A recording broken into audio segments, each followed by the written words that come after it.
merupakan salah satu kondisi gawat darurat yang harus ditangani dengan cepat. Mengapa?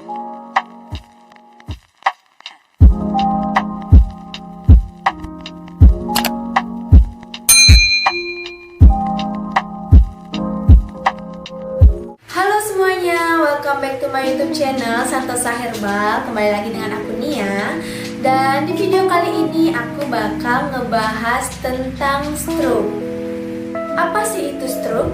Stroke merupakan kondisi di mana pasokan otak ke darah terganggu atau berkurang diakibatkan oleh penyumbatan atau sering disebut dengan stroke iskemik, atau bisa juga disebabkan dari pembuluh darah yang pecah atau sering disebut dengan stroke hemoragik. Tanpa darah, sel otak tidak akan mendapatkan asupan oksigen dan juga nutrisi yang akan menyebabkan sel otak tersebut mati, dan hal tersebut dapat menyebabkan bagian tubuh yang dikendalikan oleh sel otak yang rusak tersebut tidak akan berfungsi dengan baik. Stroke merupakan salah satu kondisi gawat darurat yang harus ditangani dengan cepat. Mengapa? Karena sel otak dapat mati hanya dalam hitungan menit. Jadi penanganan yang cepat dan tepat akan mengurangi kemungkinan untuk terjadinya komplikasi. Stroke pun ada jenisnya. Stroke ada dua jenis. Yang pertama yaitu stroke diakibatkan dari sumbatan atau sering disebut dengan stroke iskemik, dan yang kedua yaitu stroke yang diakibatkan dari pecahnya pembuluh darah atau yang sering disebut dengan stroke hemoragik. Stroke iskemik juga bisa dibagi menjadi dua bagian. Yang pertama yaitu ada namanya stroke emboli, dan yang kedua ada yang namanya stroke trombolik. Jadi stroke emboli merupakan bekuan darah atau plak yang terbentuk di dalam jantung dan juga pembuluh arteri besar yang terangkut ke sel otak. Sedangkan stroke trombolik merupakan bekuan darah atau plak yang terbentuk di dalam pembuluh arteri besar yang mensuplai darah ke otak. Lalu jenis yang kedua yaitu stroke hemoragik atau yang sering disebut dengan stroke berdarah. Nah, stroke hemoragik ini juga bisa dibagi menjadi dua bagian.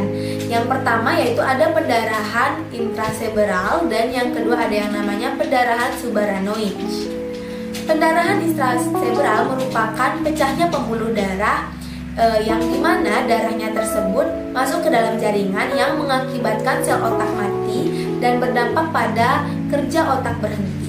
Dan biasanya penyebab yang paling sering merupakan hipertensi. Sedangkan pendarahan subaranoid merupakan pecahnya pembuluh darah yang berdekatan dengan permukaan otak, di mana darahnya akan bocor di antara otak dan juga tulang tengkorak. Nah, biasanya penyebabnya ini berbagai faktor atau berbagai hal. Akan tetapi yang paling sering adalah pecahnya aneurisma atau dinding pembuluh darah. Oke, jadi itu tadi video tentang sedikit penjabaran dan juga penjelasan tentang apa sih itu stroke dan juga jenisnya. Semoga video ini bermanfaat buat kalian semua. Dan jika kalian suka dengan video ini, jangan lupa untuk klik like-nya. Dan jangan lupa juga untuk di komen dan di-share ke teman-teman kalian agar lebih banyak lagi yang tahu tentang informasi ini. Dan jangan lupa untuk di-subscribe dan diaktifkan tombol loncengnya agar kalian tahu aku upload video baru. Dan sampai ketemu lagi di video aku selanjutnya. See ya!